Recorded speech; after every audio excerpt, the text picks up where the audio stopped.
ಸ್ನೇಹಿತರೆ, ಇಂದಿನ ಮತ್ತೊಂದು ವಿಡಿಯೋಗೆ ನಿಮ್ಮೆಲ್ಲರಿಗೂ ಸ್ವಾಗತ.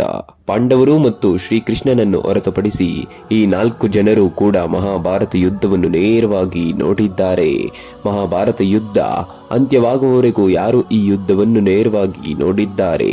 ಈ 4 ಜನರೇ ಮಹಾಭಾರತ ಯುದ್ಧವನ್ನು ನೇರವಾಗಿ ನೋಡಿದ್ದಾರೆ ಎಂದು ಹೇಳಲಾಗುತ್ತೆ. ಮಹಾಭಾರತ ಯುದ್ಧ ಎಷ್ಟು ಘೋರವಾಗಿತ್ತೆಂಬುದು ಸಾಮಾನ್ಯವಾಗಿ ನಮ್ಮೆಲ್ಲರಿಗೂ ತಿಳಿದೇ ಇದೆ. ಮಹಾಭಾರತ ಯುದ್ಧದಲ್ಲಿ ಲಕ್ಷಾಂತರ ಜನ ಯೋಧರು ಸೈನ್ಯವಿದ್ದರೂ ಅವರಿಗ್ಯಾರಿಗೂ ಈ ಯುದ್ಧವನ್ನು ಸಂಪೂರ್ಣವಾಗಿ ನೋಡಲು ಸಾಧ್ಯವಾಗಿರಲಿಲ್ಲ. ಪಾಂಡವರು ಮತ್ತು ಶ್ರೀಕೃಷ್ಣನ ಹೊರತಾಗಿ ಸಂಪೂರ್ಣ ಮಹಾಭಾರತ ಯುದ್ಧವನ್ನು ಈ 4 ಜನರು ನೋಡಿದ್ದಾರೆ. ಅವರ ಕುರಿತು ಸಂಪೂರ್ಣ ಮಾಹಿತಿಯನ್ನು ಈ ವಿಡಿಯೋದಲ್ಲಿ ತಿಳಿದುಕೊಳ್ಳೋಣ ಬನ್ನಿ. ಇದಕ್ಕೂ ಮುನ್ನ ನಮ್ಮ ಚಾನೆಲ್ ಅನ್ನು ಈಗಲೇ ಸಬ್ಸ್ಕ್ರೈಬ್ ಮಾಡಿಕೊಳ್ಳಿ.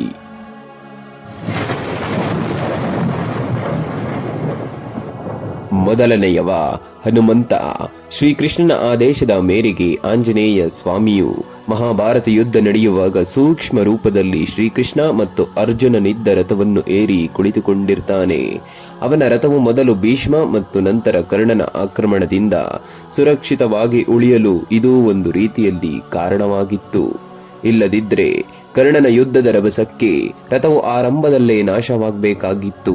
ರಥದ ಮೇಲೆ ಕುಳಿತಿದ್ದ ಆಂಜನೇಯ ಸ್ವಾಮಿಯು ಯುದ್ಧವನ್ನು ನೋಡುವುದರೊಂದಿಗೆ ಶ್ರೀಕೃಷ್ಣನು ಅರ್ಜುನನಿಗೆ ಬೋಧಿಸಿದ್ದ ಭಗವದ್ಗೀತೆಯನ್ನು ಆಲಿಸಿದ್ರು.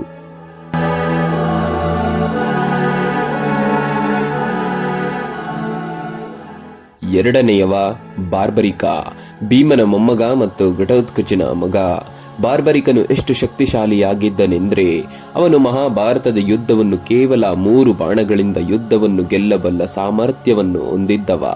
ಇದನ್ನು ನೋಡಿದ ಶ್ರೀಕೃಷ್ಣನು ಬ್ರಾಹ್ಮಣನ ವೇಷ ಧರಿಸಿ ಪರೋಪಕಾರಿ ಬಾರ್ಬರಿಕನಲ್ಲಿ ಆತನ ತಲೆಯನ್ನು ಕತ್ತರಿಸಿ ಕೊಡುವಂತೆ ಕೇಳಿಕೊಂಡಿರ್ತಾನೆ. ಬಾರ್ಬರಿಕ ತನ್ನ ಅಜ್ಜ ಪಾಂಡವರ ವಿಜಯಕ್ಕಾಗಿ ತನ್ನ ತಲೆಯನ್ನು ಸ್ವಇಚ್ಛೆಯಿಂದ ತ್ಯಾಗ ಮಾಡಿದ. ಬಾರ್ಬರಿಕನ ಈ ತ್ಯಾಗವನ್ನು ನೋಡಿ ದಾನದ ನಂತರ ಶ್ರೀಕೃಷ್ಣನು ಬಾರ್ಬರಿಕನಿಗೆ ಕಲಿಯುಗದಲ್ಲಿ ನಿನ್ನ ಹೆಸರಲ್ಲಿ ನಿನಗೆ ಪೂಜೆ ನಡೆಯುವುದಾಗಿ ವರವನ್ನು ನೀಡಿರ್ತಾನೆ. ಶ್ರೀಕೃಷ್ಣನು ಬಾರ್ಬರಿಕನ ಬಳಿ ಕೊನೆಯ ಆಸೆ ಏನೆಂದು ಕೇಳಿದಾಗ ಅವನು ತನಗೆ ಯುದ್ಧವನ್ನು ಸಂಪೂರ್ಣವಾಗಿ ನೋಡಬೇಕೆಂದು ಹೇಳಿರ್ತಾನೆ. ಆಗ ಶ್ರೀಕೃಷ್ಣನು ನಿನ್ನ ಕತ್ತರಿಸಿದ ತಲೆಯಿಂದ ಸಂಪೂರ್ಣ ಯುದ್ಧವನ್ನು ನೋಡಬಹುದು ಎಂದು ಹೇಳಿರ್ತಾನೆ. ಯುದ್ಧ ನಡೆಯುವಾಗ ಶ್ರೀಕೃಷ್ಣನು ಬಾರ್ಬರಿಕ ತಲೆಯನ್ನು ಮಹಾಭಾರತ ಯುದ್ಧ ಕಾಣುವಂತೆ ಇಟ್ಟಿರ್ತಾನೆ. ನಂತರ ಯುದ್ಧವು ಕೊನೆಗೊಂಡಾಗ ಪಾಂಡವರು ಬಾರ್ಬರಿಕನನ್ನು ಯಾವ ಯೋಧನು ಉತ್ತಮವಾಗಿ ಹೋರಾಡಿದ್ದಾನೆ ಮತ್ತು ಯಾರು ಈ ಯುದ್ಧದಲ್ಲಿ ನಿಜವಾಗಿಯೂ ಗೆದ್ದವರು ಎಂದು ಕೇಳುತ್ತಾನೆ. ಈ ಕುರಿತು ಮಾತನಾಡಿದ ಅವನು, ನಾನು ಶ್ರೀಕೃಷ್ಣ ಮಾತ್ರ 2 ಕಡೆಯಿಂದ ಹೋರಾಡುವುದನ್ನು ನೋಡಿದೆ ಎಂದು ಉತ್ತರವನ್ನು ನೀಡಿರ್ತಾನೆ. ಮೂರನೆಯವ ಸಂಜಯ. ಸಂಜಯನಿಗೆ ದಿವ್ಯ ದರ್ಶನದ ವರವಿತ್ತು.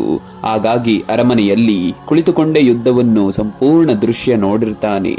ಅಂದ ಧೃತರಾಷ್ಟ್ರ ಮಹಾಭಾರತ ಯುದ್ಧದ ಪ್ರತಿಯೊಂದು ಭಾಗವನ್ನು ಸಂಜಯನ ಧ್ವನಿಯ ಮೂಲಕ ಕೇಳಿದನು. ಯುದ್ಧದ ಸ್ಪಷ್ಟ ವಿವರಣೆಯನ್ನು ಧೃತರಾಷ್ಟ್ರನಿಗೆ ಹೇಳಲು ವ್ಯಾಸ ಮುನಿಯು ಸಂಜಯನಿಗೆ ದಿವ್ಯ ದರ್ಶನದ ವರವನ್ನು ನೀಡಿರ್ತಾನೆ. ಸಂಜಯನ ತಂದೆ ನೇಕರನಾಗಿದ್ರಿಂದ ಅವನನ್ನು ಸೂತನ ಮಗನೆಂದು ಪರಿಗಣಿಸಲಾಯಿತು. ಅವನ ತಂದೆ ಹೆಸರು ಗವಲ್ಯಗನ. ಅವರು ಮಹರ್ಷಿ ವೇದವ್ಯಾಸರಿಂದ ದೀಕ್ಷೆಯನ್ನು ಪಡೆದಿರ್ತಾರೆ ಮತ್ತು ಬ್ರಾಹ್ಮಣತ್ವವನ್ನು ಸಹ ಪಡೆದಿರ್ತಾರೆ. ವೈದಿಕ ಜ್ಞಾನವನ್ನು ಅಧ್ಯಯನ ಮಾಡಿದ ನಂತರ ಅವರು ಧೃತರಾಷ್ಟ್ರನ ರಾಜ್ಯಸಭೆಯಲ್ಲಿ ಗೌರವಾನ್ವಿತ ಮಂತ್ರಿಯ ಪಟ್ಟವನ್ನು ಪಡೆದುಕೊಂಡಿರುತ್ತಾರೆ. ನಾಲ್ಕನೆಯವ ಮಹಾದೇವ ಶಿವ. ತಾಯಿ ಪಾರ್ವತಿಯೊಂದಿಗೆ ಕೈಲಾಸ ಪರ್ವತದ ಮೇಲೆ ಕುಳಿತಿರುವ ಭಗವಾನ್ ಶಂಕರನು ಈ ಯುದ್ಧವನ್ನು ನೇರವಾಗಿ ನೋಡಿದನು ಎಂದು ಇತಿಹಾಸದಲ್ಲಿ ಉಲ್ಲೇಖಿಸಲಾಗಿದೆ. ಇತಿಹಾಸದಲ್ಲಿ ಭಯಾನಕವಾಗಿ ನಡೆದ ಈ ಮಹಾಭಾರತ ಯುದ್ಧವನ್ನು ಈ 4 ಜನ ಪ್ರಮುಖರು ನೇರವಾಗಿ ಯುದ್ಧ ಪೂರ್ಣಗೊಳ್ಳುವವರೆಗೆ ಯುದ್ಧವನ್ನು ನೋಡಿದರು ಎಂದು ಉಲ್ಲೇಖಿಸಲಾಗಿದೆ. ಧನ್ಯವಾದಗಳು. ಜೈ ಕರ್ನಾಟಕ.